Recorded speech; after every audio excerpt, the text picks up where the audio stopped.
Lenten Thoughts, Day 23, Thursday of the third week of Lent. All those who had sick people afflicted with various diseases brought them to Jesus, and he laid his hands on each of them and healed them. One of the great qualities that the Son of God attributes to himself in the Gospel, and which he acquired by his incarnation, is that of physician. Surely, says St. Augustine, there must have been a great sickness in the world since such a great physician came down from heaven. A great physician has come down from heaven because a great patient lay sick upon the earth. The sick man is the entire human race spread throughout the earth, symbolized by all the sick people in today's gospel, afflicted with various illnesses. The physician is our Savior, Jesus Christ, who has made his own blood a remedy for all our wounds. Let us unfold this great mystery and consider the gravity of our illness, that we may better understand the goodness of our divine physician. Let us first examine the miserable state of man sick with sin, and then the mercy of Jesus Christ, who heals him. Man sickened by sin, man healed by Jesus Christ. This is the subject of a saving instruction. First point, the miserable state of man sick with sin. Although the evils we have contracted through sin are innumerable, St. Augustine reduces them to two. There are two great evils in the world: error and ignorance. We do not know the good. Infirmity or weakness, and even if we knew the good, we are too weak to accomplish it. In so far as nature is not whole, it neither sees nor acts. It is easy enough to understand what this blindness is, but it is not as easy to understand the infirmity that St. Augustine speaks of. I will explain it only using the thoughts of this great father. The infirmity of our will consists in the distaste for God, for all that belongs to God, and for all that leads us to God. Why do we not love God? Why do we love only the world and the things of the earth? Because the infirmity of our hearts has made us lose our taste for spiritual things. We can do everything for the world, but we can do nothing for God. What divine charity ought to accomplish, greed accomplishes instead. Greed makes men fast. Greed makes men give alms. Greed makes men endure everything for the world. But charity hardly acts in our hearts anymore. Why is this? How many people suffer all imaginable hardships to acquire vainglory in war, but will not endure the slightest effort for eternal glory? How many spend their whole lives courting the great ones of the earth, yet cannot bring themselves to dedicate a single hour to the service of God? Why is this? Because we have lost our taste for God. What seems incomprehensible about our sickness is that it lies within our hearts and within our wills, and this is why we do not even want to be healed. A man who has lost his appetite wants to regain it because his loss of taste is only in his stomach, not in his will. But this particular infirmity of ours and our distaste for God are very different. This distaste is within our very will. This is why we love our own illness and even fear of being delivered from it. The prophet king was right to thank the Lord for having torn this fatal distaste from his heart and restored to him the desire for the heavenly things he had lost through sin. My soul has longed to desire your commandments at all times. Would to heaven that we could say the same. Lord, if you will, you can make me clean. There is no one but you, my God, who can heal us. There is no one but you who can make yourself tasteful and lovable to our hearts. Say but one word to our hearts. Make yourself known to them. Only say the word, and they shall be healed. Then our hearts will soon cast away that unhappy distaste that keeps them far from you, and they will love only you forevermore. How miserable is the condition of man! He can wound himself, but he cannot heal himself. He can bring about his own death, but he cannot restore his own life. We can throw ourselves into the abyss, but we cannot lift ourselves out of it on our own. And worst of all, we cannot even desire to be delivered from our misery without the special help of grace. Come then, divine Jesus, come and heal our humanity, wounded and covered with sores. As your prophet once did, cast yourself upon this body, dead in sin, and restore to it the health and life it has lost.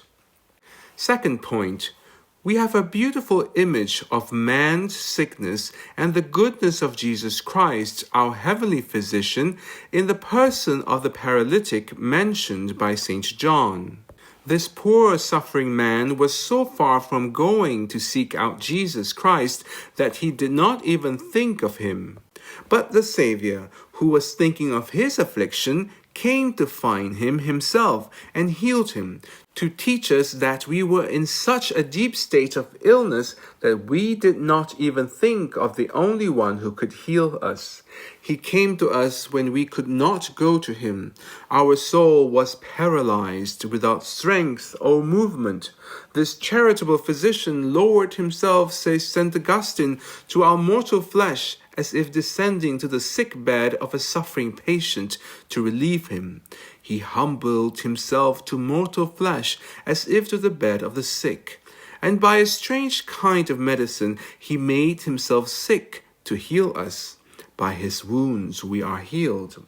If this paralytic is an image of our sickness, then the water of the pool into which he wished to be thrown is also an image of the remedy that the Savior applies to us. The waters that needed to be stirred were only a symbol of the blood of Jesus Christ, which was stirred in his passion, says St. Augustine. As he suffered and was beaten, he was healing sick men, and when he poured out his blood, he made it into a medicine and an antidote against all our illnesses. He shed his blood and prepared a remedy. How must we take this divine medicine? We must descend into the pool. That is, we must lower ourselves into the passion of Jesus Christ by sharing in his humiliations and in his abasements. It is in this sense that St. Augustine says that to be healed, one must be humble. The pool seeks the humble. Descend humbly into the pool, and you will be healed. The wise men of the world were not healed because they refused to descend. They did not want to humble themselves enough to believe that salvation could come through a crucified man. How many people today still refuse to descend because they are ashamed to imitate the humility and crucifixion of Jesus Christ. O miserable soul, cries St. Augustine, how can you be healed if you are ashamed of your remedy? You are sick. How will you be healed if you are ashamed of your medicine? You are ashamed that Jesus Christ was crucified, and yet he was crucified only for you. You are ashamed that he died, pouring out all his blood, and yet he shed it only for you. What folly to take pride in being sick, but to be ashamed of being healed. Alas, how can anyone be cured if he despises the remedy? How can he be healed who scorns this physician and tramples on the medicine? St. John Chrysostom makes an admirable observation on today's gospel. We read that the Son of God entered the house of St. Peter to heal his mother-in-law who was suffering from a great fever, and that all who had sick people afflicted with various illnesses brought them to the Savior in this house. This mystery, says St. John Chrysostom, teaches us that we can only be healed within the house of St. Peter, that is, within the church, of which St. Peter was made the head. If you stray even slightly from this house, Jesus Christ will not heal you. Let us grieve for the misfortune of our brothers who have left the bosom of the church. They are covered with wounds. They languish under cruel afflictions. But it is impossible for them to be healed as long as they remain outside the house of St. Peter. It is there alone that Jesus Christ exercises his office as physician. Everywhere else there is no healing, no remedy, no salvation outside the church. No matter how sick you are, no matter how wounded you may be, do not despair of your healing if you are in this house of salvation. But if you are far from it, even the smallest illness is deadly for you. Let us implore the mercy of our divine physician. Let us not shrink from his hand. Let us not fear the remedy he wishes us to take. Let us labor for our healing, no matter what it may cost us. He will separate us from the pleasures of the world, but he will give us others that will satisfy our hearts far more. The God we adore does not take away joy, he transforms it. He takes away the joys of the flesh, but he gives the joys of the Spirit. He removes impure and fleeting joys, but he grants pure and lasting ones. He takes away temporal and passing pleasures, but he bestows eternal delights. Let us say to him then with the prophet king, "The Lord is my light and my salvation." My God, be my light, that you may heal me of my blindness. Be my strength, that you may heal me of my weakness. Enlighten me, dispel the darkness of my soul. Detach my heart from earthly things, and by your holy grace, make me love only you, in time and in eternity. Amen. Help us at gofundme.com/restore-immaculate. Thank you for your Lenten generosity. May God bless you.